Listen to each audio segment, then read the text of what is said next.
SpaceX Astronaut launch, and here's the rocket science it must get right. This is by The Conversation, Gareth Dorian, postdoctoral research fellow at Space Science University of Birmingham, and Ian Whitaker, lecturer in physics, Nottingham Trent University. Two NASA astronauts, Robert Behnken and Douglas Hurley, now leave the NASA SpaceX launch live coverage for you to watch. It'll be taking off in about an hour or so. And they'll be making history by traveling to the International Space Station in a privately funded spacecraft, SpaceX's Falcon 9 reusable rocket and Crew Dragon capsule. It will also be the first time astronauts have launched from U.S. soil in 9 years. The astronauts will take off lying on their backs in the seats and facing in the direction of travel to reduce the stress of high acceleration on their bodies.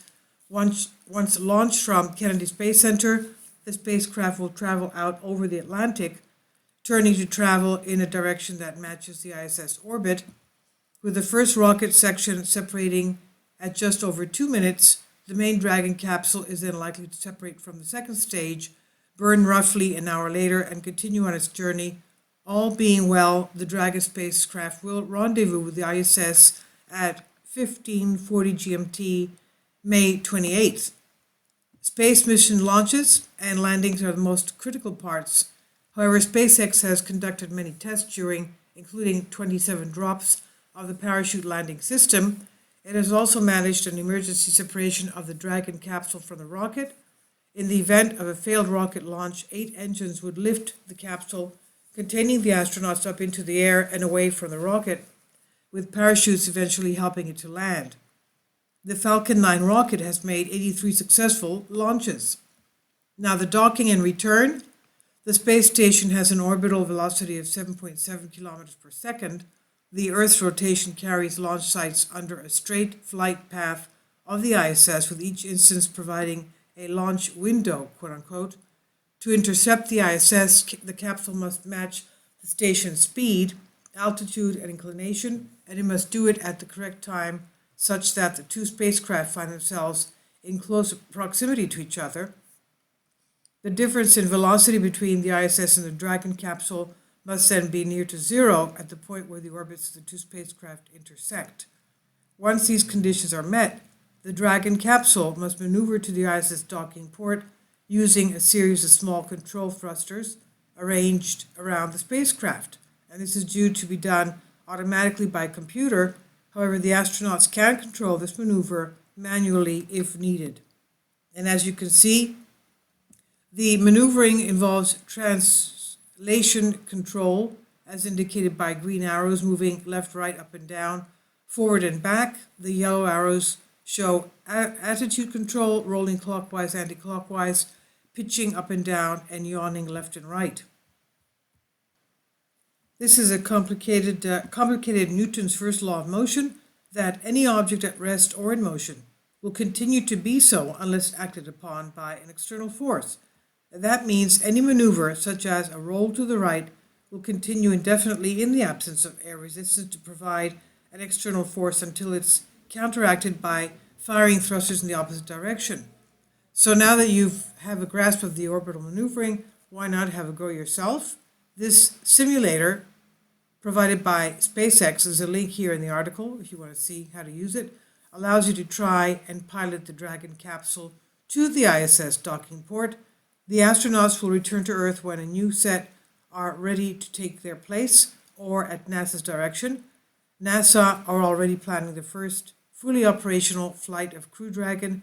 4 astronauts, although a launch date for that has not yet been announced, and it will undoubtedly depend on the outcome of this demonstration flight. New era for spaceflight. The launch put SpaceX firmly ahead of other commercial ventures looking at providing crewed space launches. This includes both Boeing Starliner, which first launched last year but was uncrewed, and Sierra Nevada's Dream Chaser, which is planned to be tested with cargo during a trip to the ISS next year. The ability of the commercial sector to send astronauts to the ISS is an important step towards further human exploration, including establishing a human presence on the moon and ultimately to Mars. With companies competing, however, an open question remains whether safety could at some point be compromise to gain a commercial edge. There is no suggestion that this has happened so far, but any crewed mission which failed due to a fault system stemming from economics concerns would have serious legal ramifications, as we can understand. In a similar way to modern aircraft legislation, a set of space safety standards and regulations will need to be put in place sooner rather than later. For commercial, lunar, and beyond missions, we also have to ensure that any spacecraft does not contaminate the location they are visiting with germs from Earth. With more nations and companies developing plans for lunar missions, there are obvious advantages in international cooperation and finding cost-efficient launch methods. This is not least because it's not as dependent on the whim of elected governments for direction, which can change completely from one administration to the next. So for us scientists looking to expand our knowledge of space, it is a very exciting moment.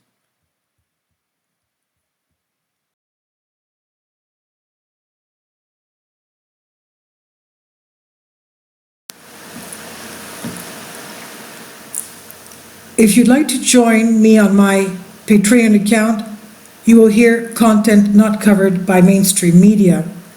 These riveting stories will be based on my research, and I will state my opinions and give my personal insight on diverse and controversial subjects and world events not covered by mainstream media, and not supported by YouTube guidelines. So whatever I have on my Patreon, most of those will not be on my YouTube channel. Please consider becoming a member today. More of the most significant and important videos will be on my Patreon channel. Your support helps me to continue my research and keeps this YouTube channel alive. And we depend on your support, your generous charity, because we help economically challenged families here in Athens, Greece, in Kapota, and we also help the young generation with university tuition and the community around our church. Thank you.